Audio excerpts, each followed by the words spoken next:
Assalamu alaikum. Az बनाओ अस जेछन मुजन खास आंचार use जन अस एटी बनाओ तो एटी हको अस खेत यह वारिया मजेदार गसान तो बे जल्दी जल्दी इस्तेमाल ते हकान अस करित तो पक्यो करो अस जल्दी जल्दी शुरू अजु खास मुजन हुंद आंचार मे निम यम जेछ मुज यम अल पल ओड किलो यम मे छलित थमच तो वन कर तुल बह ये पे यह दिल ये पीलर सत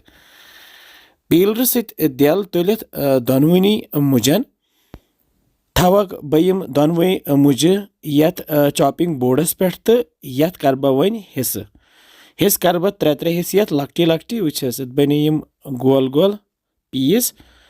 तो अम पे क्या कर बह कर ये मजबाग जो खंड ये मे 4 खंड करें तो पत बना बह ये कल लक्च लक्च कल बनाने इन वन मुज कल इन साइज कुन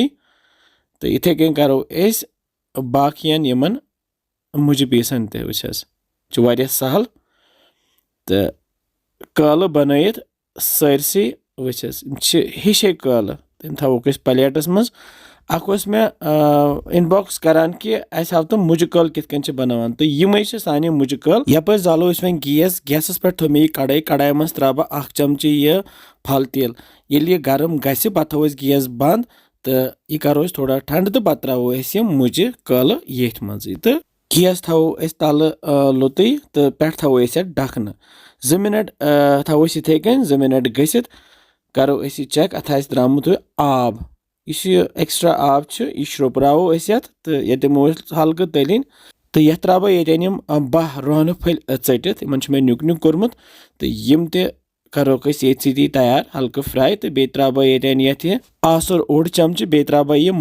मसाल मे गोथ तोमुत अत मज मेथि ब्योल जावेन ब्योल दान वल ब्योल बे यथ मज क्या जीर फल यह सोरे ब्योल मे तोमुत गोथ तो अत मे अड़फुट करित तो त्रा बह यह 2 चमच ये मज तो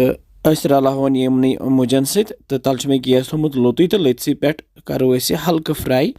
तो वन त्रो बादान पाउडर ओड चमच बे त्रोस दान वल पाउडर ओड चमच बे त्रोस मर्चवांगन चमच बे त्रोस नून चमच ओड